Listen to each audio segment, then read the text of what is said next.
آتا ہے اس کے لیے کوئی دعا؟ ہاں، آپ کے کھانے میں سواد نہیں آتا ہے، تو اس کی کچھ وجوہاتیں ہو سکتی ہے۔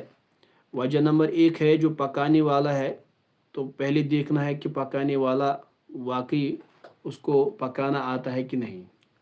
تو پہلی بات تو یہ ہے، اگر اس کو پکانا آتا ہے تو مسئلہ ٹھیک ہے۔ تو پھر کیا دیکھنا ہے ہمیں؟ پھر دیکھنا ہے کہ کیا وہ نماز پڑھنے والا ہے، صوم و صلات کا پابند ہے، تو یہی باتیں بھی دیکھنی چاہیے۔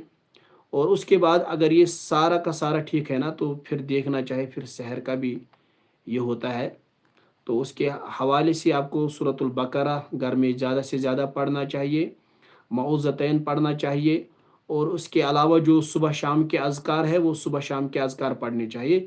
تو انشاءاللہ تعالی اللہ تعالیٰ سب ٹھیک کرے گا۔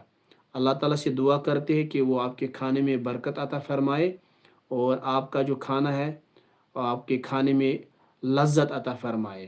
اور واقعی یہ جو لذت ہے نا، تو لذت کے بغیر ایک انسان نہیں رہ سکتا ہے اس دنیا میں۔ اگر کوئی انسان ایسا ہے کہ جس کو لذت نہیں آتی ہے نا، تو یہ تو ایک بیماری ہے نا۔ تو لہٰذا لذت